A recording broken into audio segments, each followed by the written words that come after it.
May adlaw, katawhan sa Dios sa Archdiocese of Osamis, sa ngalan sa atong talahuron nga Arsobispo, Archbishop Martin Sarmiento Humuad, ug uban sa kahugpungan sa mga kaparian sa tibok simbahan sa Osamis, kini na usab ang inyong amigo ug higala, Father Mark Julius Casaba sa Monte, na maghatod kaninyo og pamalandong karong adlaw. Adlaw karon nga Martes, sulod sa ikakahawag-duwa nga semana sa ordinaryong panahon, September 3, 2024. Ang ebanghelyo nga pamalandungan nato karon kay atong kutloon sa ebanghelyo sumala ni San Lucas. Unya, miadto si Jesus sa Capernaum, usa ka lungsod sa Galilea, diin nagtudlo siya sa mga tawo nga adlaw nga ipagpapahulay. Natingala silang tanan sa paagi sa iyang pagtudlo, kay may gahuman ang iyang mga pulong. Didto sulod sa sinagoga, may tawo nga giyawaan og sa makusog nga misinggit siya. Jesus nga taga Nazareth, unsay imong tuyo kanamo? Mianhi ka ba aron paglaglag kanamo? Nasayod ako kung kinsa ka. Ikaw mao ang balaang sulugoon sa Dios. Giingnan ni Jesus ang yawa, hilom ug gula sa tawo. Gilamba sa yawa ang tawo sa tubangan nilang tanan, ug unya migula siya nga wala unsaa ang tawo bisag diutay. Nahibulong ang tanan og nag-ingnanay. Unsang pagtulun-an kini? May gahom kining tawhana sa pagpagilin sa mga yawa, ug mikaylap ang balita bahin kang Jesus sa tanang dapit ni adtong yutaa. Mga igsoon, ang ebanghelyo sa Ginoo. Daygon ikaw, Kristo. Mayang buntag ka natong tanan sa atong mga live stream viewers, sa ato ang mga higala nga naglantaw karon, hinaot paunta na amo sa mayong panglawas, araw-ato na pong enjoy ang bagong adlaw, nagihatag kanato sa ato ang gahom nga naghatag kanatong kinabuhi o bagong adlaw na usab. Ug sa ato ang mga higala, ako ang pagtimbaya diha sa chapel sa Dimaluna. Diin ako nagamisa last Sunday. Nahimuot kayo ko sa inyong maabi-abihon ug mainiton nga pagdawat. Labi na sa ilahang mga chapel officers. Mayong buntag kanilang tanan. O ni Father Ray na mo'y nag-imbita ka nako na ilahang kura paroko. Nawat paunta nato siyang iampo na maka-fully recover na siya sa iyahang kahimtang karon. Ug ako ang pagtimbaya sa ato ang mga nagtrabaho sa Mars Gen Hospital, na labi na sa ato ang mga doktor, nurses, o labi na sa ilahang hospital director, Dr. Martin Sansiangco. Regards dia, Doc, o sa ilahang HR director, Ate Melky. Salamat kayo sa inyong weekly nga pagdawat sa ato ang mga lay Carmelite na mga collaborators o sa ato ang mga lay ministers sa kuta na every Friday nagapahigayon kami og misa diha sa tong ospital og naghatag kami og kanang mga sakramento sa dihog, sakramento sa kumpisal ug pagpakalawat sa ato ang mga watchers og sa atong mga pasyente. Og sa akong pagtimbaya usab sa atong mga birthday celebrators karong bulana na this month of September. Hinaot paunta, mas ato pang ma-enjoy o ato pang masinati ang walay puwas na pagdagayday o paghatag sa bendisyon sa Ginoo kanato as we celebrate the another year na pod sa ato ang kinabuhi. Hinaot paunta, we find meaning and purpose sa ato ang pagpadayon and meaning kinabuhi. So, mag-igsoon ko na ni Kristo, karon usab gisaulog nato ang pesta ni Saint Gregory the Great. Usa ka batid, usa ka lantip, usa ka doctor of the church.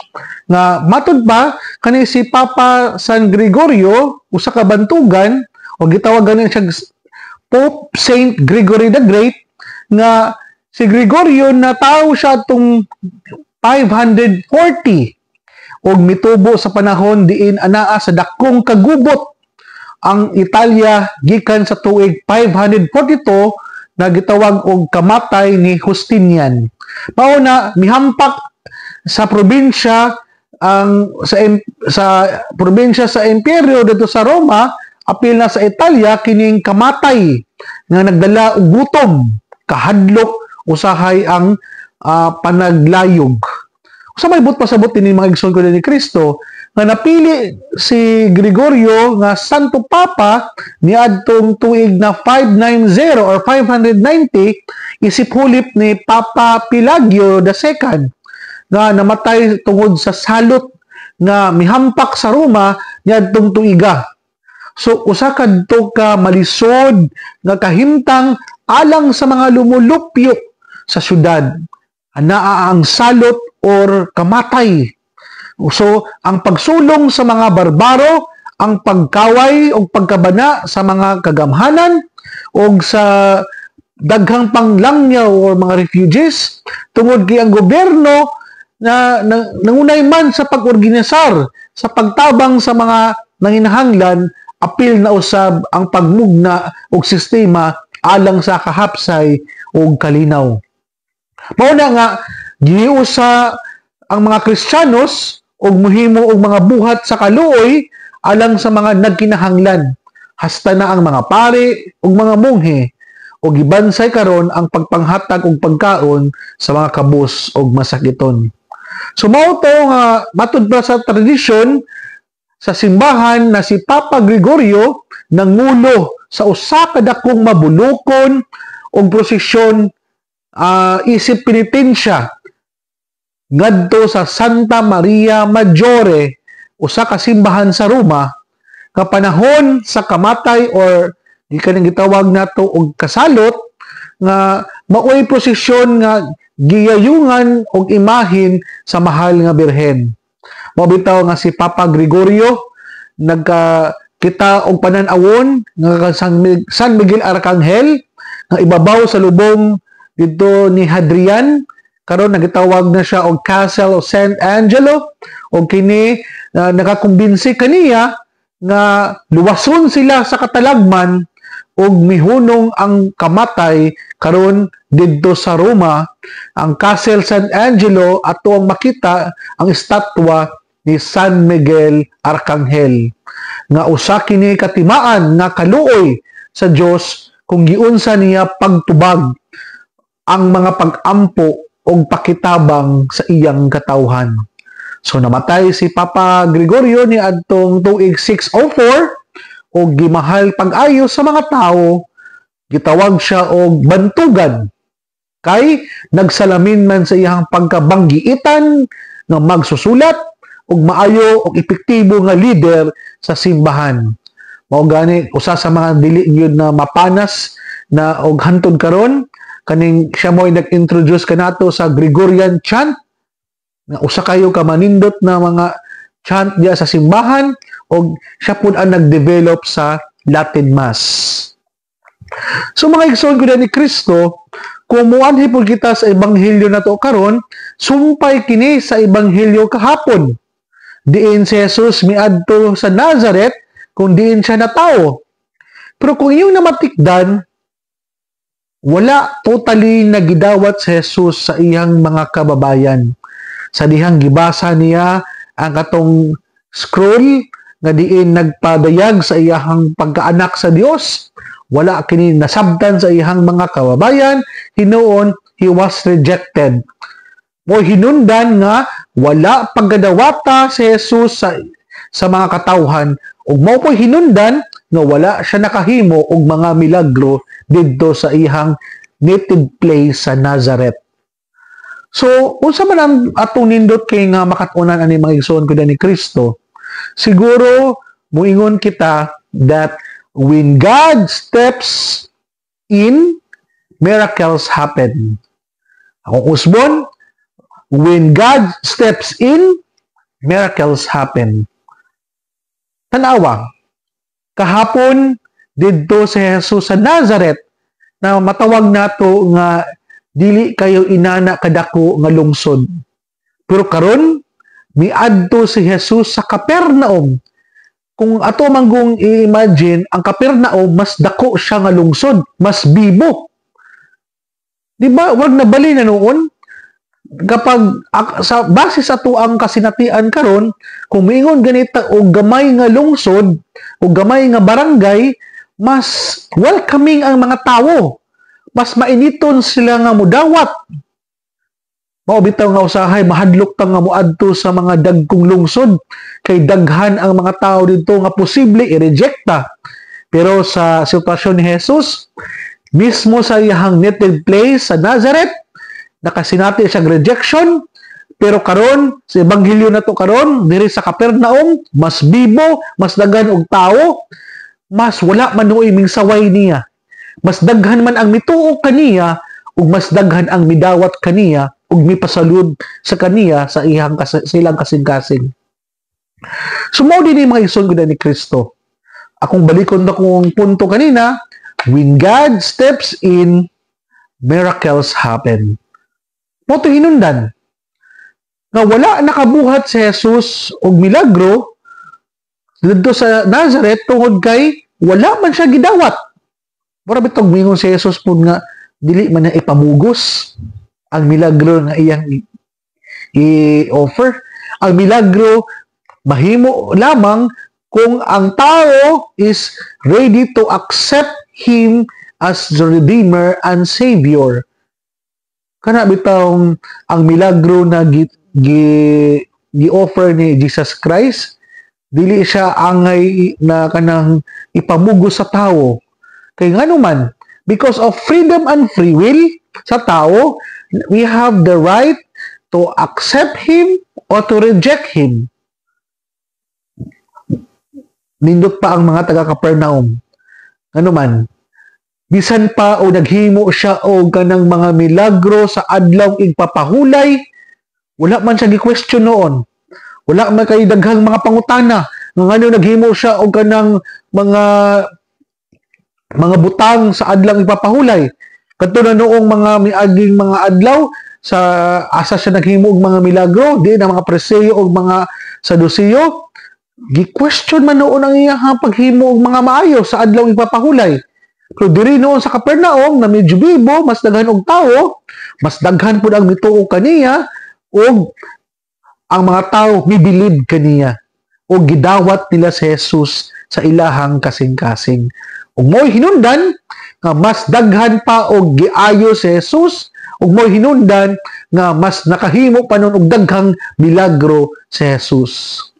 So mga igsoon gud ni Kristo, nindot kayo nga kitagi pahinumduman ang milagro na ay milagro kung si Jesus gidawat or gipasulod nato. Unsa may ato ang mga katunan ni maigsoon gud ni Kristo? For example, nga ang atoa di ang pagkamahinambahon sa diha pagsimba nato, atuan ang gidawat sa Jesus diha sulod sa simbahan. Hinaot pa unta na si Jesus nagpabilin na atuang gidawat bisan pa man og muuli na ta sa atuang mga balay, bisan pa man og muadto na ta sa atuang mga workplace, og bisan pa man asa ta muadto, kanunayon na tong gidawat sa Jesus. Dili pwede nga diha lang sa simbahan nato tamad gidawat sa Jesus. Diha lang ta sa simbahan buutan. Diha lang ta sa simbahan nga maayo kayo moampo. Pero kung nanata sa balay, nanata sa workplace, lahi nga klase nga personality, attitude and behavior ang atuang gipakita. Kung tinud-anay magunato na gidawat si Jesus sa atuang kinabuhi o sa atuang pagkatao o sa tibok natong kasing-kasing, unsa kon pa pagsulod sa demonyo? Nga naa naman si Jesus sulod kaniadto. Sumo na mga igsoon nga kung kita gani tinuuray nga gidawat ang Ginoo sa atuang kinabuhi, dili na nato siya dapat pagawson pa. Dili nato tugutan pa nga ang demonyo mo hinay-hinay og paggawas kaniya.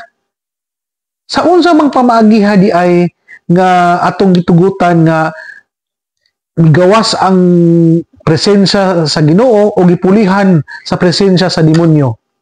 Sa dihang nagtuman kita sa atong mga gusto sa mga panahon na kita wa na naminaw sa tingog sa Ginoo ug sa panahon na kita nagbuot-buot na sa atong kinabuhi. we always remember that the conscience is the little voice of God according to morality. Sa panahon gani nga di nata kabalo maminaw sa gamay nga tingog sa Ginoo nga nada sa atong konsensya, kay nagbutbot ta sa ato ang mga desisyon sa kinabuhi, di wala nata nga namati kaniya, diha pod maginahinay ug manipula, ug diha pod maginahinay ug hunghong ug usahay ato ang paminawon ang mga sulsol sa demonyo na mo'y hinundan na kita noon makasala ug mas mahilayo na noon sa Ginoo. Subusa mga igsoon ko ni Kristo, every now and then naa ka nato usahay ang presensya sa Ginoo, ug usahay pod lahi ang ato ang gipaminaw, usahay pod ang sulsol sa demonyo mao itong gitugutan noon nga maoy magkontrol, maoy magmanipula ug mao nooy magbutbuot na sa tuang pagakita. Nganuman, usahay manggod, lisod kayo kanato ang pagpaminaw sa pulong sa o ang tingog sa Ginoo kay natabunan sa mga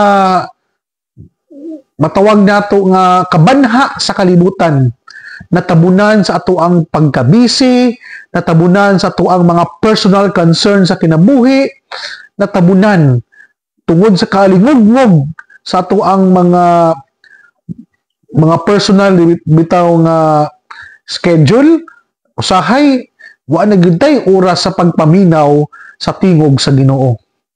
Mao bitaw nga mao gid gini ang nindot jud kayo no nga pahimangno ka natong tanan nga di gyud ta malimot bisan pa man sa ato ang kabisi, bisan pa man sa ato ang kadaghan sa mga gibuhaton aning kalibutana o kanang adlaw, we spare time for silence. Kaya diha sa kahilom, mura magandang tayong magyud na maklaro nato kung unsa ang mga gipamulong sa Ginoo by listening our conscience.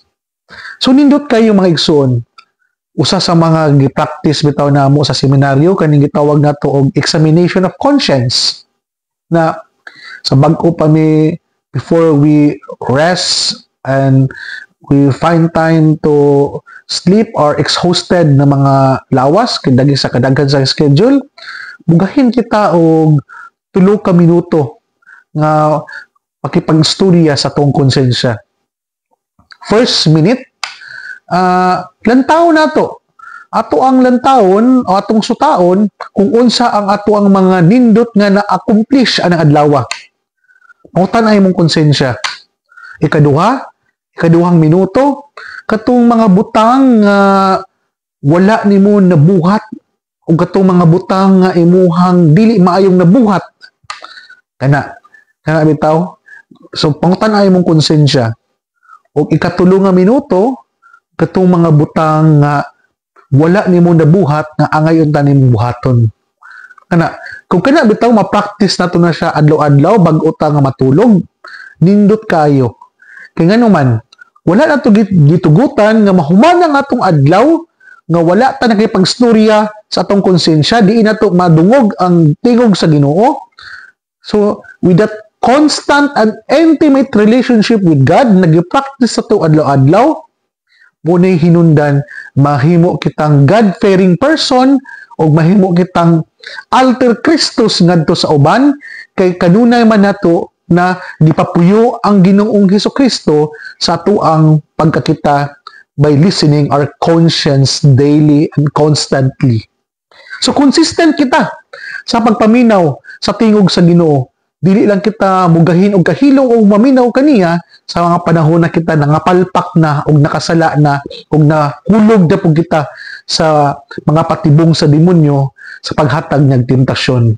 O dili dayon mosunod ang ikaduhang punto na ang temptation itself, nagpabilin na temptation, hantod nga mo-give in ka sa maong tentasyon. Mao bitaw giingon nga ang temptasyon, nagpabiling temptasyon, dili kini mahimong sala until dili ka mo give in sa maong temptation. So, temptation itself is not a sin. mahimo lamang na mahimong sala ang maong temptasyon the moment na mo give in na ka sa maong temptasyon. Dapat may giingon gani nga ang temptasyon, it's an opportunity for us to do good. Kay ngano man, opportunity na nimo nga mohimo og nindot nga desisyon sa mga panahon na kita gitingtal. Mao bitaw na ang demonyo di ay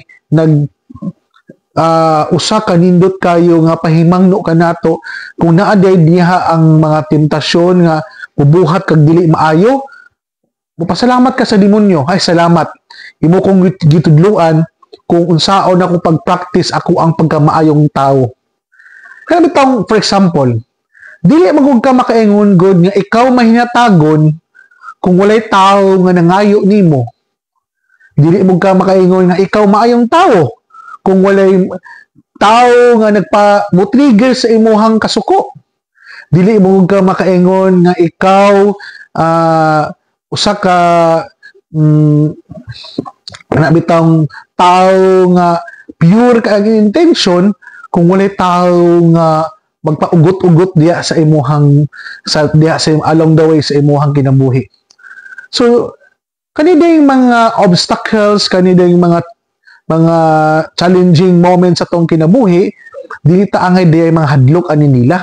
Kay mao din si opportunity nga makahimo kita og nindot og kanang desisyon na subay sa kabubuton sa Ginoo. So mao na mga igsuon na ang temptasyon, nagpabiling temptasyon hantod nga dili ta mo give in og dili siya matawag na sala until such time na dili ta mo give in sa maong temptasyon. Mao na nga magpasalamat ta sa mga temptasyon na atong na-encounter sa tuwang kinabuhi kay kini mooy naglinis sa ato ang mga desisyon, mao ni nagpurify sa ato ang pagkakita nga nagpabilin tang muhimo og nindot og align na desisyon sa kabubuton sa Dios bisan pa naay naglantaw og naay ug walay nagdiktar kanato kana mga igsuon. So mo nay dili dayon na mosulod ang ikatulong punto nga kana bitong nganong kaha na ginganlan man sa demonyo nga Jesus anak sa Dios pahawa diri unsa naman pud imong tuyo namo gingnan ni Jesus ang yawa hilom ug gula sa tao. Naming somehow nagpakita kini og otoridad. For example, kana bitong dili nimo man-name ang ngalan sa tawo nga nagpasakit nimo, nagpasabot, dili nimo siya manganlan kay sa matag name nimo siyang ngalan, nagyapoy pain na imong mabati. So inana di mga igsuon na kung dili gani nimo man-name ang maong sala, kining salaa mao gyapon nagmanipula, mao gyapon nag-control and govern over you. Mga importante gayo.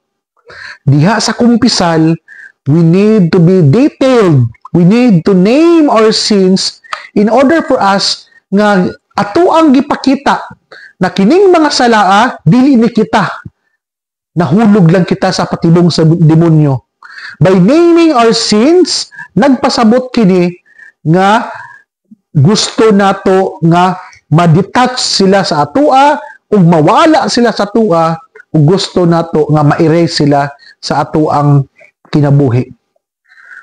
Mao gyud na importante yun na kanabitang as part of the exorcism na ako ang nabasahan sa libro nga kailangan na i-name gyud nimo ang pangalan sa demonyo kung kinsa siya nga naa nga sulod sa tao, because in one way or the another kung naa na kay pangalan, you can command the person by using his name. Diba ka na itong tawagan to sa tuang mga ako usa jud kayo sa akong dili malimtan kaniadto. Oy Julio, kanina panghugas na mo dire. Oh, panglimpyo ni mong balay. Mga bitaw, tawagon imong first name dayon sunod ang sugo.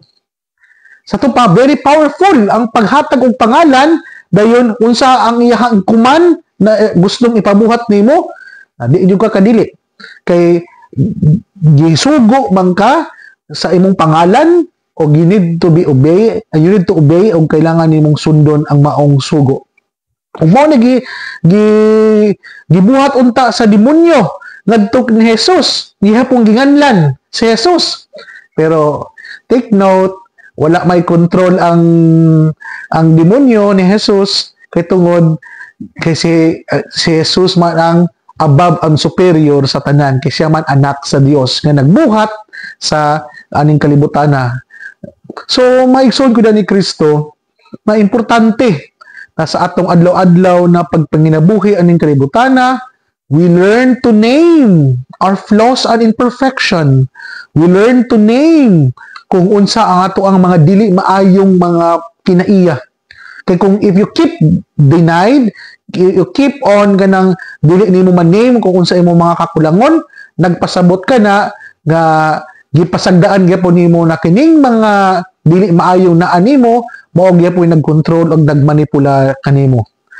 So mga igsoon ko ni Kristo, dinhi na lang kukutob, ayaw ka mong kalimot na ang pulong sa Dios ang ayan gayud nga pamation, pamalandungan ug pananggamutan nga mapuy-an. Bulahan ang tao nga kamot nga magpuyo sa pulong ni Jesus. Sama siya sa kahoy nga gitanom daplin sa sapa. Kansang ang dahon dili gayud malaya. Og timpo sa tingbunga, muhatag siya og maayong mga bunga.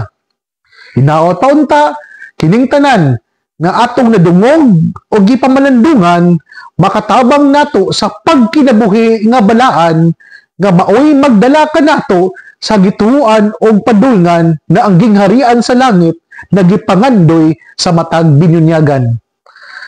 Igsoon, ugma na usab, uban sa pangama sa tong mahal nga inahan nga si Santa Maria nga atong gitawag nga misamisnon o Berhen sa Kuta, ang Diyos mga panalangin unta kanimo sa ngalan samahan sa Anak ug sa Espiritu Santo. Amen. Sa makausap pa, ako ang pagtimbaya sa ato ang mga higala diha sa Manila, Ati Lai Del Mondo and family, Leia Flores and family, Kahandig and Sabado and family, Pat Rujas and family, and Tita Barira and family. Ug sa tanang natong mga higala nga naminaw, maayong buntag kaniyong tanan, ug God bless.